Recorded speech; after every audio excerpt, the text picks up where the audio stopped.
Hi guys. Hello, hello, hello. It is your girl Kristen Nicole Mann, and I am back with another live video.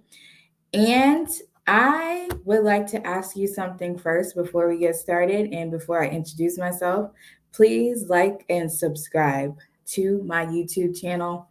Um, I am Kristen Nicole Mann, as I stated, and I help uh, Black women specifically find their authentic selves through creativity. And I talk about beauty, God, hot topics like the one tonight. And I wanted to go over this because no one told me about this. I kind of stumbled upon it because I, sometimes read hot topics, and Gwyneth Paltrow is being brought to the forefront tonight.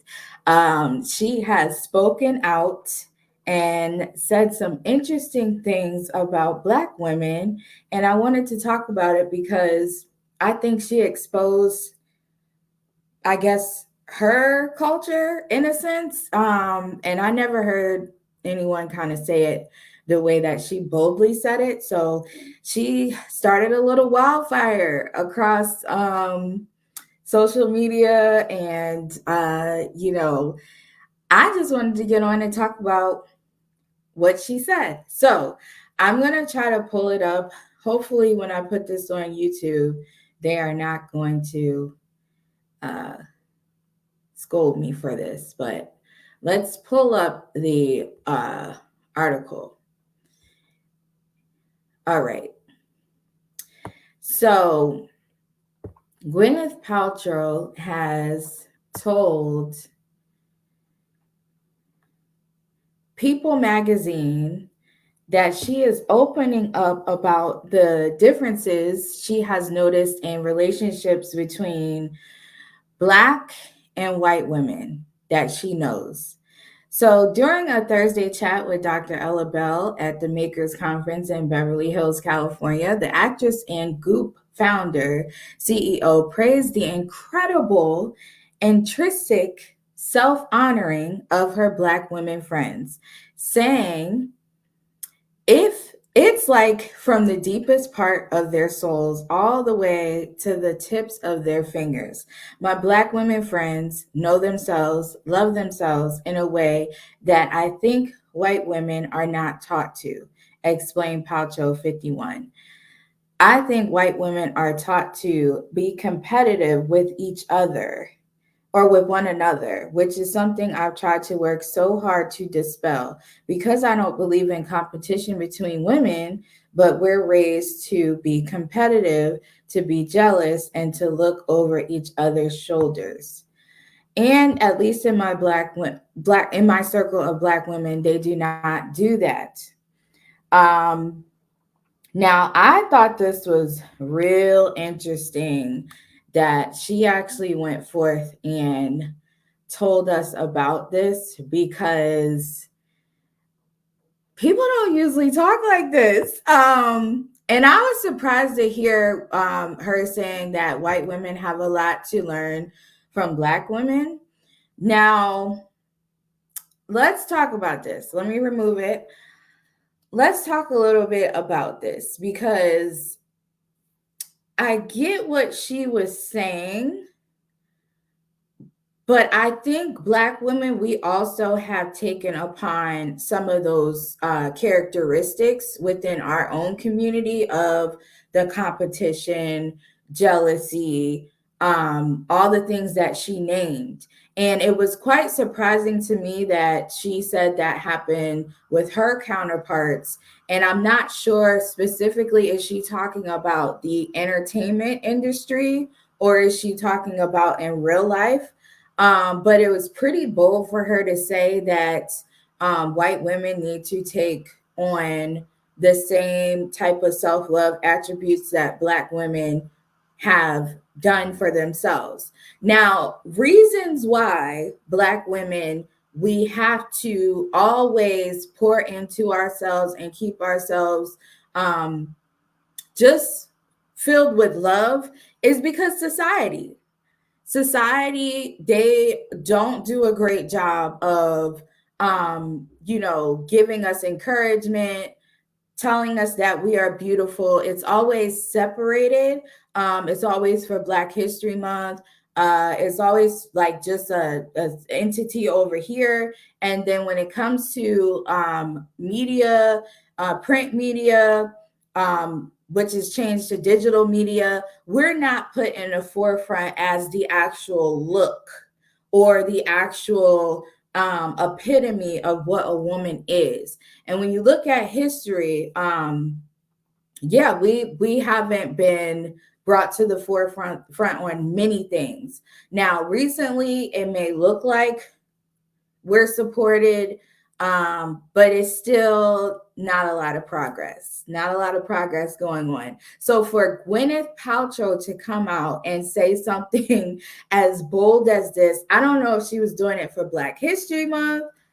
I don't know really what the mindset behind saying this was, but maybe, just maybe, she has felt not so loved from her peers within her culture, and the Black women that she knows kind of filled that void for her.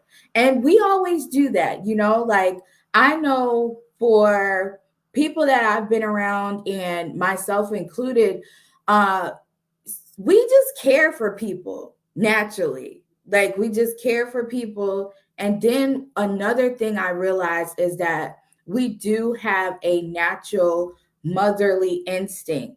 So we like to fix things a lot.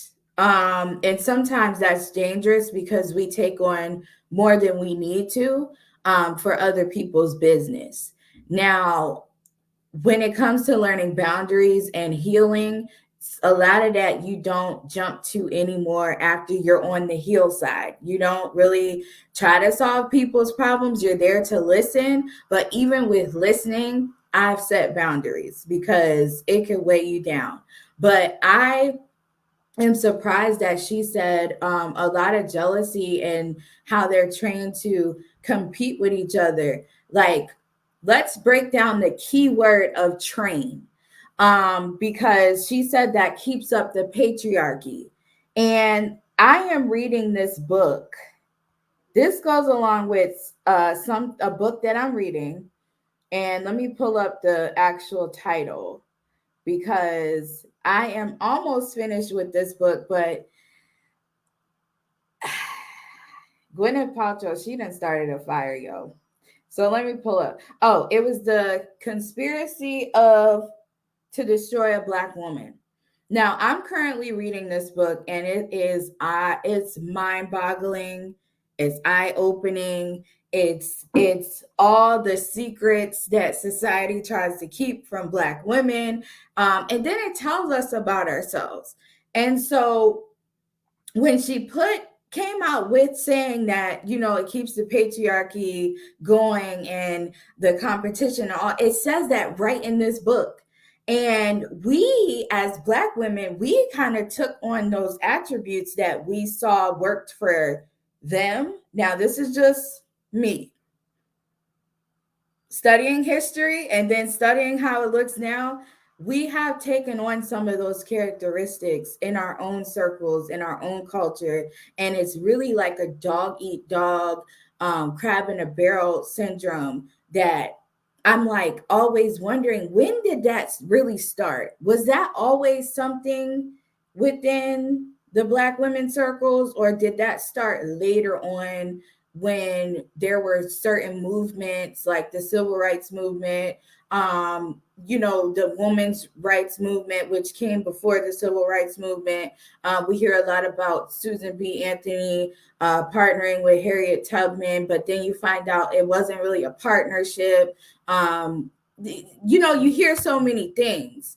And so when I read this book, most of it, it talks a lot about patriarchy and how that is a system to keep us divided.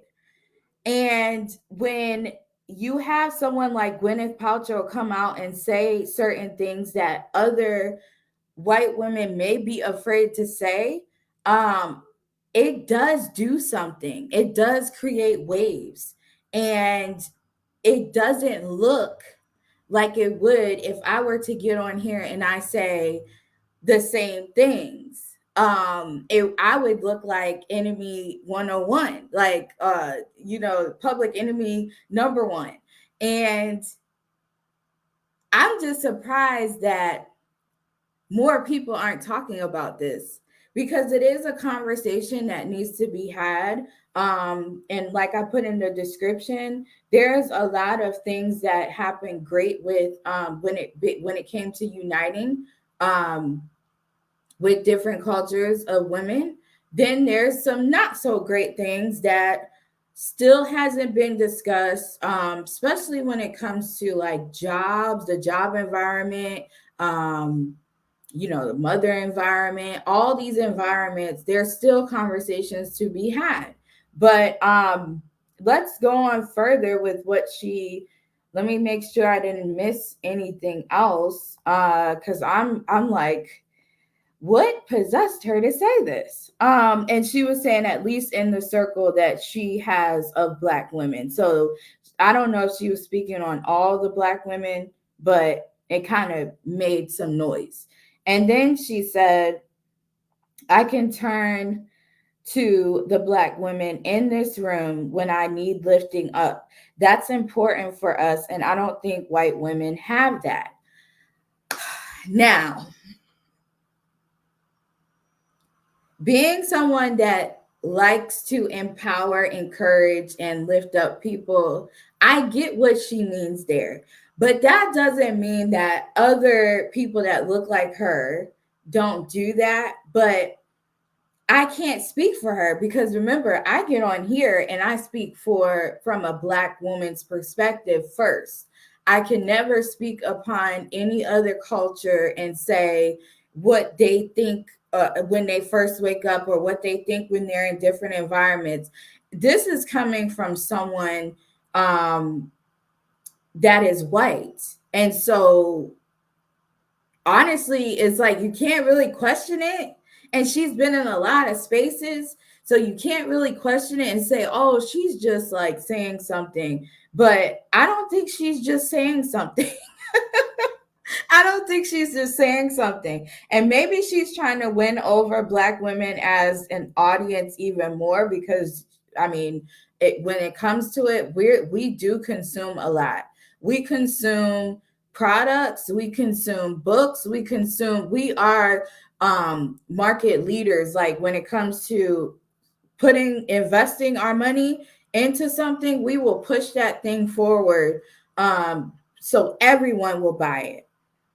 And I don't know if she's trying to do that, but I just thought it was pretty interesting for her to say. She also said, I think it comes from a place really of the love of women and wanting to connect with women and be that girlfriend, be that resource, she explained. And I always go back to that. And that means all women. That means white, Black, Asian, Indian, women of all kinds. Our team is reflective of that. So she's talking about her team at her company called Goop. It's GOOP, and it is actually like a wellness type of company. She branched out to talk about wellness. Her dad had cancer, and this pivoted her whole career into starting the company Goop. And honestly, it's like $1 billion company. It makes her a lot of money, but she's talking about the diversity of her team. She makes sure that she hires not just white women, but Black women, Asian women, Indian women, all different kinds. And I think that's the best way to move forward when it comes to when you're trying to build a company. It doesn't mean that everyone's equal in what they know, but when you have different perspectives, it does benefit the company better. It does benefit your life better. when it's not just one way or one-sided. And so I'm excited about her saying this. I appreciate her sharing her thoughts in such a public space. And for it to be in People magazine, a lot of people saw this. I mean, she talked about keeping white women at odds with each other, in competition with one another, keeps the patriarchy strong. And we see that a lot more in entertainment than anything else. When it comes to Oscars, when it comes to the Grammys, when it comes to all of the Emmys, when it comes to all these award shows, you do kind of see that competition peek through. And then you add extra layers when Black women are involved as well, because I believe they also turn Black women against each other in the entertainment space. As you can see, we have recently heard about Taraji P. Henson. We've heard about Monique. We've heard about all these Black actresses and comedians and singers and all these things, but they don't necessarily get the same level of attention as the white women. And then when she gives us a glimpse into saying that they're even competing, you have to know that there are people higher up that are just creating these storms. They're creating these competitions. They're creating like divide and conquer type of environment. So it's bigger than any race. It's bigger than racism is a system that America unfortunately gets paid from. It's not a real thing, but they keep it going because they keep putting people in these office positions. They keep putting these people in these higher up roles that create this divide and conquer like it's crazy. So it gives an illusion that everybody's against you. It gives this illusion that if I'm in the casting room with a white woman and then I'm a Black woman, I'm not going to get the part because I know she's going to get the part because she's blue-eyed and blonde hair. That's what they tell us on TV, they tell us on radio, they tell us every time you look around, it's something being said subliminally, whether you're reading it, hearing it, it doesn't matter. So they keep these things going. And so to hear the opposite side really come out and say, you need some Black friends. I think that's powerful, but we don't want to get too excited. You get what I mean? We don't want to get too excited because Gwyneth Paltrow, she lives in a whole different type of world than the average woman that is going to work or staying at home. Like, she lives in a different world. So she does have more of the freedom to choose who she's around because of what she does. Now, for a regular person, they don't always necessarily have the choice to be around the type of women they want, to be around the type of career they want, to be around the type of environment in general that they want, because there are barriers. There's some barriers in the way. And everybody's doesn't have a company like Goop. Everybody's not living the same life. Everybody's not in the entertainment industry. So this is just one perspective. That's what we have to take into consideration. My opinion is just one perspective. Gwyneth Paltrow's opinion is just one perspective. Your opinion is just one perspective. But what I think the underlying message of what she's trying to say is, if we all come together and learn how to be in community with one another, we will learn something from each other. And what she's learned from us as Black women is that we work hard to love ourselves, because guess what? The world says that nobody loves you. Nobody likes your hair. Nobody likes your nose. Nobody likes your lips. But there are people that take on our looks, like they plump their lips up, they narrow their nose, they get like surgery or shots to make their eyes look like ours, the almond eyes. They do these things, but that doesn't mean that they want to still be in community with who they're trying to copy off of. Prime example, Kylie Jenner. She created a whole $1 billion empire off of plumped like lips like mine's that she wasn't born with. Did that mean that she wanted all the Black women to be her friends? No, that didn't mean that. That meant she came up with something that, honestly, any one of us could have came up with that, but it probably wouldn't have been that big. It wouldn't have been that big because guess what? A lot of the women that look like her, they don't think about lip kits. It's not a big deal to them about their lips being plump. Like that's just a recent thing. And she found an open lane. She found an open lane.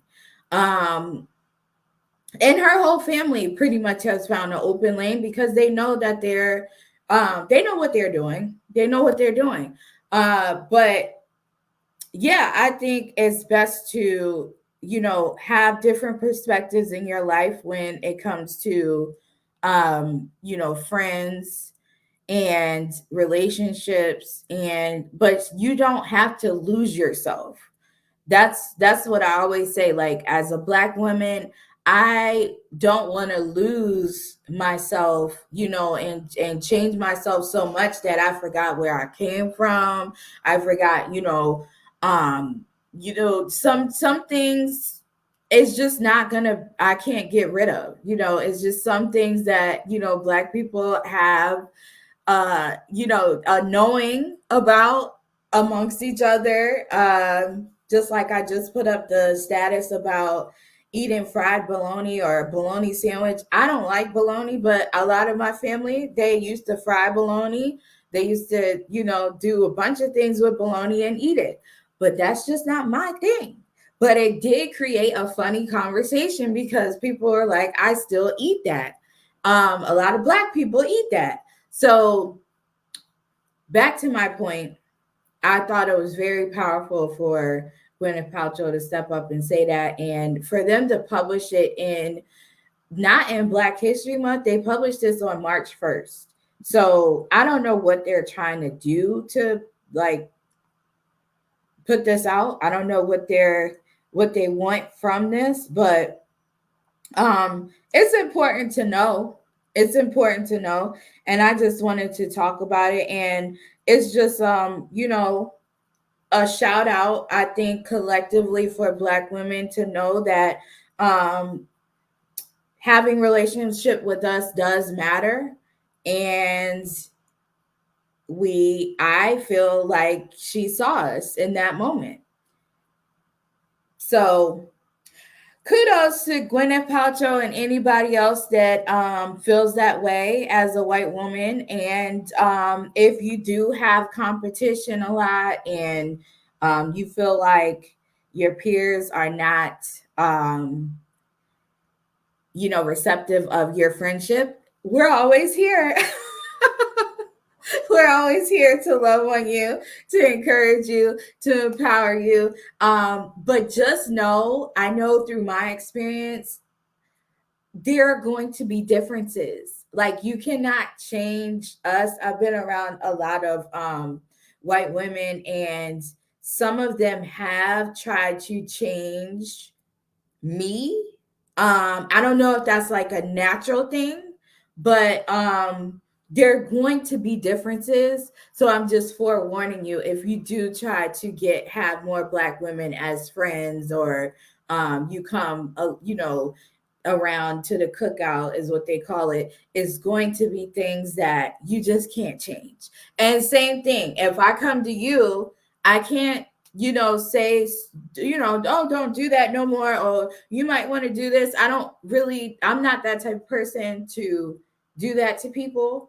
Like I don't really I observe first, and then if they ask me, I'm going to say it. But I don't come in trying to regulate.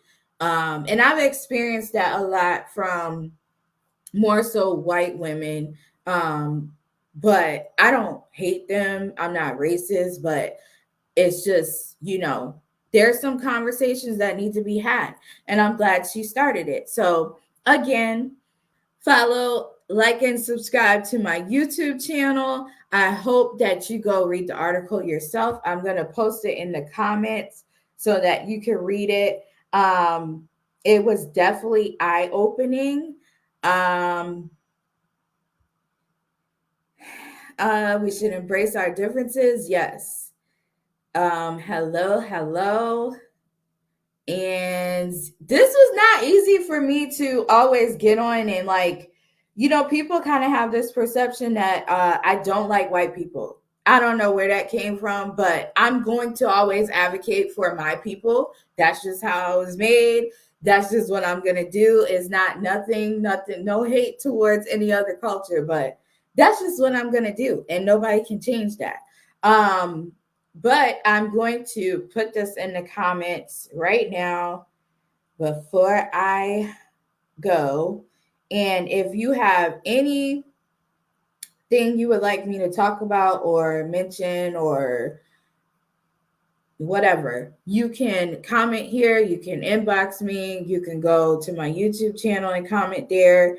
But I appreciate everyone watching. I did post a new video about leadership. It was a throwback to 2019 or 18, I believe. 2019. It was with Sean Backus. He still is a leadership coach. You can check that out. It was really good. I'll also put that in the comments, and this will be uploaded to YouTube. So I will talk to you later and have a great night. Bye.